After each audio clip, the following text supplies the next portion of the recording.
ठीक है बच्चों, यहाँ फिर एक बार और कोएक्सियल प्लेन के लिए मैंने क्या बोला कि अगर तीन प्लेन कोएक्सियल है तो वो तीनों एक लाइन से पास करेगा। ठीक है, इस केस में क्या हो जाएगा कि delta, delta one, delta two, delta three ये सारे ज़ीरो हो जाएंगे। पहली बात। दूसरी बात क्या कि किसी भी प्लेन को तुम किसी दो प्लेन्स के सम में रिप्रेजेंट कर सकते हो, और इस केस में इन्फिनाइटली मेनी सॉल्यूशन होगा।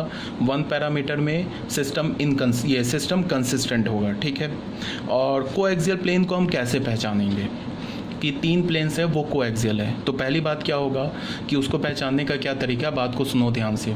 सबसे पहली बात कि तीनों प्लेन्स जो होगा ना वो होगा नॉन पैरेलल। ठीक है, पहली बात। दूसरी बात क्या होगा कि तो भी डेल्टा ज़ीरो हो जाएगा। डेल्टा ज़ीरो होगा, तीनों प्लेन्स नॉन पैरेलल होगा तो डेल्टा ज़ीरो हो जाएगा। ठीक है, ये आगे बात समझ में। इसको मैंने रेड से क्यों किया कि इसके पीछे क्या पर्पस है ये रेड से करने का, कि इसका ये पर्पस है कि delta three lambda times delta one plus mu delta two ये तो होगा ही होगा, ये ट्रू है। ठीक है, अभी आगे बता रहा हूँ। तो ये आगे बात पॉइंट नंबर 8 और पॉइंट नंबर 9 में क्या है, when two of the three planes intersect at a line and the third plane is parallel to the line of intersection of other two planes, then delta is equal to 0 and at least one of delta 1, delta 2, delta 3 is not 0 and hence the system of equations is inconsistent and have no solution। इसमें सुनो क्या होगा कि यहाँ भी तीन planes जो होंगे ना आपस में नॉन पैरेलल होंगे। ठीक है, और डेल्टा ज़ीरो होगा।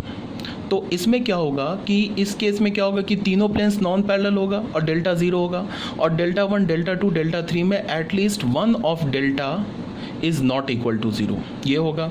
इसमें सिस्टम ऑफ इक्वेशन इनकंसिस्टेंट होगा और उसका कोई सॉल्यूशन नहीं होगा। मतलब तुम ऐसे समझो, ये पहला प्लेन, ये दूसरा प्लेन ऐसे कट कर गया, तो ये जो लाइन ऑफ इंटरसेक्शन मिला ना, ये लाइन ऑफ इंटरसेक्शन, इस लाइन ऑफ इंटरसेक्शन के पैरेलल तीसरा प्लेन हो जाएगा। तो ऑब्वियस ही बात है, मतलब कुछ ऐसा सिनेरियो होगा, वो देखो कुछ इस टाइप का सिनेरियो होगा। एक प्लेन ऐसे, मैं प्लेन को 2D में दिखा रहा हूँ, दूसरा प्लेन ऐसे, यहाँ पे इस प्लेन का लाइन ऑफ इंटरसेक्शन आ जाएगा, 2D में बता रहा हूँ, और तीसरा प्लेन ऐसे हो जाएगा। मतलब इस दो प्लेन का ये लाइन ऑफ इंटरसेक्शन जो आया उसके पैरेलल हो गया तीसरा प्लेन।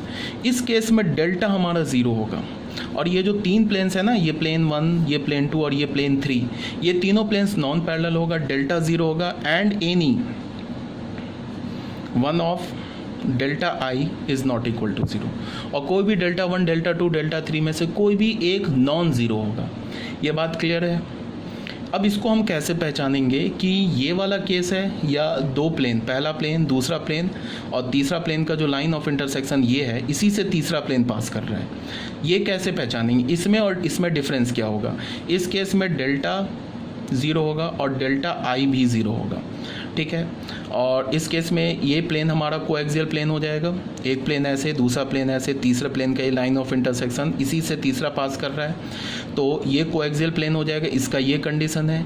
इस केस में इन्फिनाइटली मेनी सॉल्यूशन होगा, कंसिस्टेंट होगा, और सिस्टम ऑफ इक्वेशंस कंसिस्टेंट होगा, और infinitely many solution one parameter में होगा। इस केस में इनकंसिस्टेंट होगा, डेल्टा ज़ीरो के इक्वल हो जाएगा, तीनों प्लेन्स आपस में नॉन पैरेलल होगा। इस केस में क्या होगा कि किसी भी दो प्लेन के लाइन ऑफ इंटरसेक्शन के पैरेलल तीसरा प्लेन हो जाएगा। इस केस और इस केस को कैसे पहचानेंगे कि ये केस है या ये केस है, वो तुम्हें बताया जा रहा है कि इस केस में क्या होगा कि जो हमारा D3 होगा वो किसके इक्वल होगा? Lambda times D1 plus mu times D2 के इक्वल होगा। इस केस में क्या होगा, जो हमारा D3 होगा वो नहीं इक्वल होगा lambda times D1 plus mu times D2 के। यही पहचानने का तरीका है।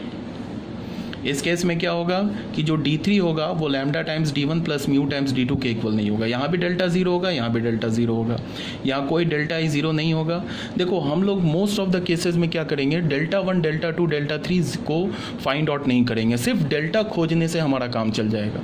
क्योंकि क्वेश्चन जब भी आएगा वो डेल्टा 1, डेल्टा 2, डेल्टा 3 नहीं पूछेगा, वो पूछेगा कंसिस्टेंट है या नहीं कंसिस्टेंट है, और अगर कंसिस्टेंट है तो बताओ यूनिक सॉल्यूशन है या इन्फिनाइटली मेनी सॉल्यूशन है। यही पूरे क्वेश्चन में होगा। तो हमें मोस्टली 99% केसेस में डेल्टा 1, डेल्टा 2, डेल्टा 3 खोजने की ज़रूरत ही नहीं है, हमें सिर्फ डेल्टा ही से पता चल जाएगा। मान लो कि हमें डेल्टा ज़ीरो मिल गया, और फिर मान लो कि ये प्लेन कैसे दिखेगा, मान लो हमें डेल्टा ज़ीरो मिल गया, तो या तो ये केस हो सकता है या तो ये केस हो सकता है। अगर हमने 3 प्लेन का हमारे पास इक्वेशन गिवन है और हमने तीनों प्लेन को देखा तो हमें क्या पता चला कि तीनों प्लेन्स नॉन पैरेलल है, फिर हमने डेल्टा कैलकुलेट किया तो हमें डेल्टा 0 मिल गया। तो या तो ये पॉसिबिलिटी होगी या तो ये पॉसिबिलिटी होगी। अब ये पॉसिबिलिटी ये कैसे पता चलेगा? इससे। अब ये पॉसिबिलिटी है ये कैसे पता चलेगा? इससे। आ रही है बात समझ में? यही डिफ्रेंशिएट करेगा कि ये केस है या ये केस है। ये कब बोल रहा हूँ? जब तीनों प्लेन्स नॉन पैरेलल होगा फिर भी डेल्टा 0 हो जाएगा, तब की बात कर रहा हूँ मैं। ठीक है, तो यहाँ पे ये लिखा हुआ है when two of the three planes intersect at a line and the third plane is parallel to the line of intersection of other two planes, then delta 0 and at least one of delta 1, delta 2, delta 3 is not 0 and hence the system of equation is inconsistent and have no solution। देखो बच्चे यहाँ क्या होगा, ये मान लो ये P1 plane है, ये P2 प्लेन है, ध्यान से सुनो, और इन दोनों प्लेन के लाइन ऑफ इंटरसेक्शन पे एक हमने P4 प्लेन बना दिया। ठीक है, अब ये जो हमारा P3, ये P3 प्लेन क्वेश्चन में नहीं गिवन है, सॉरी P4 प्लेन क्वेश्चन में गिवन नहीं है हमारे पास। तो प्लेन P1 है, प्लेन P2 है, प्लेन P3 है। हमने क्या बोला कि P1 और P2 प्लेन जो है ये आपस में जिस लाइन ऑफ इंटरसेक्शन से पास कर रहा है उससे हमने एक प्लेन बना दिया। अब जो ये P4 प्लेन के पैरेलल हो गया ये P3 प्लेन। ठीक है, तो इनफैक्ट क्या हो गया कि P1 और P2 के लाइन ऑफ इंटरसेक्शन के पैरेलल हो गए P3 प्लेन। अब तुम P4 प्लेन और P3 प्लेन को देखो, P4 प्लेन और P3 प्लेन तो आपस में पैरेलल हो गया। ठीक है, तुम पहले देखो P4 प्लेन क्या है, P1 और P2 के लाइन ऑफ इंटरसेक्शन से पास कर रहा है। तो P4 को तुम क्या कर सकते हो, P1 और P2 के टर्म्स में लिख सकते हो। तो P4 को हमने बोल दिया lambda times P2 plus mu times P1। फिर यहाँ पे हमने लैम्डा, यहाँ P2 प्लेन रखा, यहाँ पे हमने म्यू, यहाँ पे हमने P1 प्लेन रखा। फिर हमने क्या किया, एक्स वाई या जेड को बाहर निकाल लिया। ठीक है, तो ये हमें इक्वेशन मिल गया। अब ये प्लेन और ये P4 का हमें इक्वेशन मिल गया, P4 प्लेन का इक्वेशन मिल गया। अब फिर P3 प्लेन हमने ले लिया, ये P3 प्लेन है। अब ये जो P3 प्लेन है और ये P4 प्लेन है ये आपस में पैरेलल है, तो पैरेलल होगा तो ये कंडीशन आ जाएगा, x का कोफिशिएंट अपॉन यहाँ के x का कोफिशिएंट, फिर यहाँ से y का कोफिशिएंट अपॉन यहाँ से y का कोफिशिएंट इक्वल होगा, यहाँ से z का कोफिशिएंट अपॉन यहाँ से z का कोफिशिएंट इक्वल होगा, और यहाँ से कांस्टेंट टर्म और यहाँ से कांस्टेंट टर्म इक्वल नहीं होगा। ठीक है, अब मैंने डेल्टा लिखा। डेल्टा क्या होता है, A1 B1 C1 A2 B2 C2 A3 B3 C3। A3 B3 C3 का वैल्यू हमने कैसे कैलकुलेट कर लिया, इसको हमने अल्फ़ा बोल दिया। इस 3 टर्म्स है ना, इसको हमने इक्वल कर दिया, मान लो अल्फ़ा के इक्वल कर दिया। यहाँ से हमें A3 का वैल्यू क्या मिलेगा, lambda alpha A2 plus lambda mu A1, यहाँ हमने डाल दिया। इसी तरह से B3 का वैल्यू निकाल लिया, इसी तरह से हमने C3 का वैल्यू निकाल लिया। अब फिर इस डिटर्मिनांट को देखो, ये जो डिटर्मिनांट है ये 2 एलिमेंट के टर्म्स में रिप्रेजेंट है ना। तो हमने क्या किया, इसको 2 डिटर्मिनांट के टर्म्स में अलग करके अल्फ़ा और लैम्डा को बाहर कर दिया। तो फिर यहाँ से क्या हो गया, हमें R1 और R2 आइडेंटिकल हो गया, इसका वैल्यू 0। यहाँ से क्या हो गया, हमें R1 R3 आइडेंटिकल हो गया, इसका वैल्यू 0, तो डेल्टा का वैल्यू 0। ठीक है, अब हमने क्या किया कि ये तो अल्फ़ा इसको हमने मान रखा है, A3 को यहाँ से हमने क्या किया, A3 को लिख लिया अल्फ़ा के टर्म्स में, अल्फ़ा लैम्डा म्यू अल्फ़ा के टर्म्स में, B3 को लिख लिया, C3 को लिख लिया।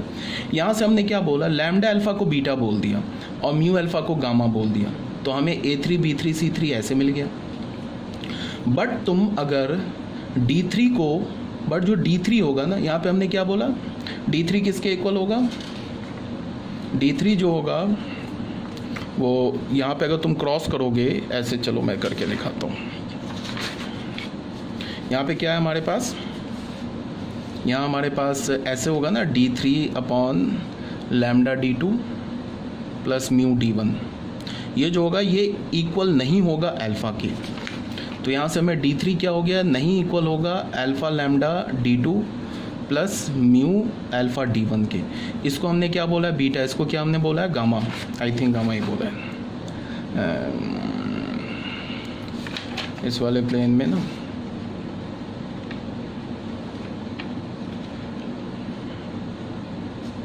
ठीक है, इसमें हमने इसको हाँ अल्फ़ा बोला है, इसको 1 मिनट 53 52 सॉरी 1 प्लेन उठा लिया, इसको हमने गामा ही बोला है ना। ठीक है, यहाँ पे देख लो, उसके बाद सॉरी यहाँ पे हमने बोला है ना गामा बोला है। ठीक है, तो ये क्या हो गया, D3 जो हो गया वो नहीं इक्वल हुआ बीटा D2 के प्लस गामा D1 के। मतलब क्या है कि मतलब ये है कि ये वाला जो हमारा कंडीशन है ना, ये वाला कंडीशन ये सेटिस्फाई हो गया। कौन सा कंडीशन?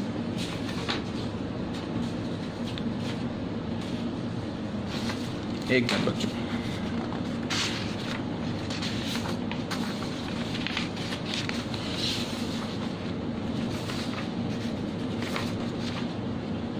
ये वाला जो कंडीशन है ना, सॉरी, ये कंडीशन सेटिस्फाई होगी। मतलब क्या है कि यहाँ पे मैंने क्या बोला है कि अगर कोई भी दो प्लेन्स अगर हमारे पास कोएक्सियल प्लेन है या नहीं है, इसको हम कैसे ये करेंगे, डिफ्रेंशिएट करेंगे कि अगर कोएक्सियल प्लेन होगा तो 3 प्लेन कोएक्सियल होगा तो 2 के लाइन ऑफ इंटरसेक्शन से तीसरा पास करेगा। ठीक है, इस केस में क्या होगा, डेल्टा 0 के इक्वल होगा और डेल्टा आई भी 0 के इक्वल होगा। ठीक है, और हमारा सिस्टम ऑफ इक्वेशन कंसिस्टेंट होगा और इन्फिनाइटली मेनी सॉल्यूशन होगा। ठीक है, और अगर किसी भी दो प्लेन के लाइन ऑफ इंटरसेक्शन से तीसरा प्लेन पास पैरेलल हो जाए तो इस केस में क्या होगा, तो भी डेल्टा 0 होगा, any one of delta is not 0 होगा। एंड जो हम लोग क्या करेंगे, जो हमारा D3 प्लेन होगा वो beta times D2 gamma times D1 के इक्वल नहीं होगा। इसी से हम डिफ्रेंशिएट करेंगे, एक इससे और एक इससे। इस दो को केस को, पहला जो केस होगा कोएक्सियल के लिए ये सेटिस्फाई होगा और नॉन कोएक्सियल के लिए ये सेटिस्फाई होगा। ठीक है, इसे तुम याद रखोगे। ठीक है, यहाँ तक आई थिंक क्लियर होगा।